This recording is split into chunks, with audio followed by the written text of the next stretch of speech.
there to be upset about if you're making 35 million bucks? How much? 35 million. Damn. Is there a more improved player in the country than Ohio State quarterback J.T. Barrett? It doesn't change Virginia Tech. That was a bad night in September, and all it takes is one bad night to leave 8th-ranked Ohio State climbing back into the postseason picture. Dusty Baker says he doesn't sleep much and didn't realize how tired he was until he took his son fishing in New Mexico for some R&R over the All-Star break. One thing keeping him up at night, what to do at third base. The book Game 6 by Mark Frost tells an interesting story. There was a camera operator behind the Green Monster who was dealing with some kind of rodent. And while he was trying to shoo the rat or the mouse away, the camera actually followed Carlton Fisk down the first base line by accident. A famous shot. If the Bengals put together a Mount Rushmore of coaches, Paul Brown, Forrest Gregg, Marvin Lewis, Sam Wyche, would defensive coordinator Mike Zimmer make the cut? The Phillies left the line score up long after the fans here at Citizens Bank Park had gone home. The Zeros tell the story of a dominant performance by Halladay, and one in which he joins Don Larson in the record book. This guy used to walk the sidelines here at Roger Bacon. Bill Brewer died unexpectedly in 2007 of a heart attack after moving on to Princeton High School. You can bet the Bengals will be watching their phones probably for the rest of the season, needing some help to play the football that matters most in January. Here in Washington, D.C., the White House is, of course, where the president and his family lived during his term as commander-in-chief. And Barack Obama is a big college basketball fan. He, like a lot of us, put together an NCAA tournament bracket with one pick in particular that caught the attention of the Bearcats. UConn over UC in the second round to move on to the Sweet 16. I'm Zach Wells here in the Black Hole in Oakland, California, maybe the most avid fan following in all of pro sports. This guy's hometown is Atlanta, Texas. Do you know, I'm gonna give you a hint, an NFL executive that built a Super Bowl champion that's also from Atlanta, Texas? Ted Thompson. Of the Green Bay Packers. Yeah. The starting pitching was lights out, especially going up to the All-Star break with that trip on the West Coast. Are you comfortable? I know you're not the general manager. I know you don't make trades. Do you need another bat? Do you need to ignite this offense a little bit, or are the bats in here capable of lifting you guys to where you want to go in October? Yeah, I'm not sure. I think, it's definitely a tough call. What's one thing you want to say to everybody back in Cincinnati? Starts the first wrap at 10:30. Yeah! So you're telling me there's a chance, a classic movie line from Jim Carrey, but for the red and black Bearcat Caravan going up I-71 to Columbus, maybe there's a better chance than normal to beat Ohio State. Braxton Miller's out for the year. Gunnar Kiel's now the one on the Heisman radar. And never underestimate the power of emotion of a team playing for a fallen teammate. UC wore stickers on their helmets to honor Chimota Kennedy Palmore, who died in a motorcycle crash this week. On the opening drive, what a first punch from Cincinnati. Kiel hooked up with Chris Moore on a 60-yard strike. Von Bell never turned around. Moore took it right away for a 7-0 lead. But Ohio State erupted on offense, and the defense was on board with scoring as well. Joey Bosa clocked Kiel, and the safety was part of 30 unanswered for the Buckeyes. But UC battled back big time. Kiel tested the secondary again and toasted it again. It's Moore again. 83 yards, winning the sprint to 6, 30-21 Buckeyes at halftime. In the third quarter, yet another gash of the Ohio State secondary measured 78 yards. Kiel to Moore. Kiel passed for 352 yards and 4 touchdowns, but Ohio State pulled away with staggering offensive numbers. A 45-15 edge in first downs, 700 yards of offense, and 4 touchdowns from J.T. Barrett in a 50-28 victory at the Horseshoe. I was proud of our team for fighting, but we've got a long ways to go to become a good football team.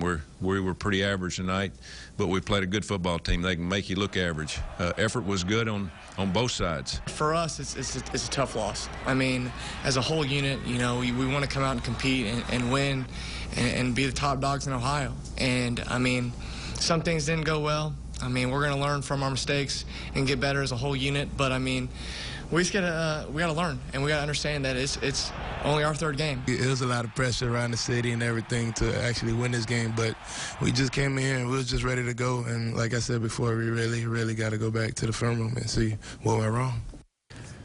Count the Notre Dame connections for Miami. Andrew Hendricks played there. So did this tight end, Alex Welch. The new coach came from there. It's like touchdown Jesus Southeast for Miami. 27-26 on Buffalo. That was the lead going for their first win since 2012. But the Bulls gashed Miami on the ground in the fourth quarter. Devin Campbell set Buffalo up at the doorstep to go ahead for good and sink Miami to 0-5, 35-27. If you're a Kentucky football fan and watched the program fall and fall hard over the last 2 years with back-to-back 2-win seasons, what's a fair way to measure if things are getting better? Is going to the Swamp and scaring Florida to death in triple overtime enough, or is progress actually winning in the SEC, a drought for UK that dates back to 2011? The pride of Fort Thomas, quarterback Patrick Tolles with the play fake and a rocket down the seam to Ryan Timmons, who shook about 4 Vanderbilt defenders, 20 yards, 7-0 first quarter lead for UK. But this is what it looks like when a defensive back jumps the route. Darius Sims, thank you very much. Vandy pulled even at 7 in the second quarter. Tolles threw for 1, followed the pile for another. They're the Big Blue. You ought to know that. A 17-game SEC losing streak is over, 17-7. Mount St. Joseph and Thomas More both scored 49 points. They both won and both moved to 3-1. Greg Simpson threw for 3 touchdowns against Manchester, and across the river at Thomas More, Dominique Hayden rewrote the school record book with his feet. 336 yards on the ground is a single-game mark. He's also now the career leader in rushing for the Saints. And with a 49-6 victory against Westminster, Jim Hilvert, congratulations, is now the all-time winningest coach in Crestview Hills. In the Saturday night high school game on WSTR, Sycamore climbed in front of Oak Hills 14-0 and piled on with the right arm of Jake Borman. A bomb down the middle to a diving Ryan Waller. 2-point conversion was good, 22-0 on the scoreboard. In the third quarter, Cooper Scholes and Aaron Brown connected for the second time. The only problem? For the Highlanders, Brown plays for the other team, and Jay Cobbs scooped and scored, ran like a Toyota Highlander in a 31-0 shutout.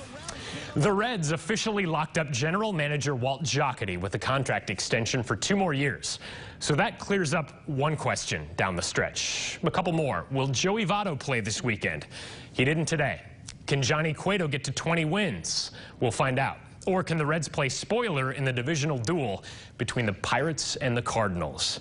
If Brian Price and the boys beat Pittsburgh today, St. Louis can pop the champagne in Arizona as division champions with a victory tonight. Down 6-4 in the 7th, get the fireworks going. Todd Frazier's 29th deposit pulled the Reds even at 6. And in the 10th, this one got all the way out.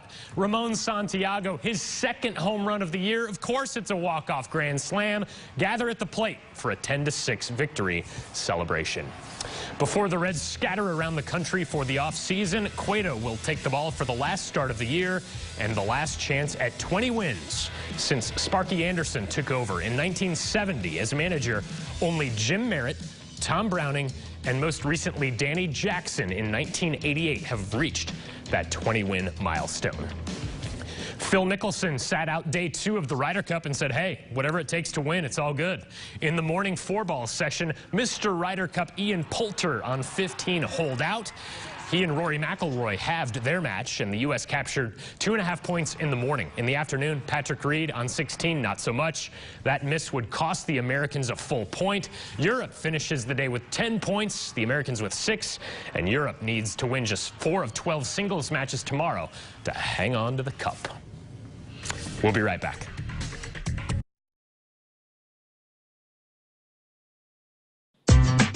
In the UC football locker room, the nameplates point to the future of Bearcat football, and one in particular, kick returner Ralph David Abernathy IV, holds a prominent link to the past. I have a dream today. To a time when Dr. Martin Luther King Jr. led the push for civil rights in the 1960s. Everybody has their cross to bear. Mine just so happens to be the Abernathy name. So I'm blessed and I'm truly honored to have such a man that changed the course of history as so close to my family. Ralph Abernathy died in 1990 before his grandson was born. A civil rights pioneer in his own right and one of Dr. King's closest friends and confidants, the two shared room 306 at the Lorraine Motel in Memphis, Tennessee on April 4th, 1968. when King was assassinated. These men, these circumstances, these times, no doubt bring on questions from people who never knew them. No matter death threats, no matter the family issues, whatever they went through, just what made them continue to say, I'm gonna take a stand for what I believe in. I'm held to a higher standard than the normal 19-year-old because my name is Abernathy. That one mess up that the typical kid might have, I'm not allowed to have because I might end up on the news talking to you. This wall outside the Bearcats locker room chronicles UC's bowl history that dates all the way back to the 1940s, but not one time until this season had a UC kick returner taken one all the way back in the postseason. What's going on here is Abernathy with a nice-looking return. I saw a hole, followed my blocker. And he has a chance to go all the way. Until this year, in where else but Memphis, Tennessee, the grandson, Abernathy IV, took one back 90 yards against Vanderbilt, a history maker for the Bearcats, to put UC in front to stay in a 31-24 victory that brought this home in the carry-on luggage. It was good for him. His family was there, and obviously, being in Memphis, it was very fitting for him and his family to be able to achieve what he did, and it was awesome. And amazing, perhaps, the way things work out, that the city of Memphis, Tennessee can connect generations of Abernathys together for two very different reasons. In Cincinnati, Zach Wells, Local 12 Sports. What'd you say? I don't remember. Is your ankle hurt? Huh? Is your ankle hurt? Yours? Mine's fine. How's yours? It hurts.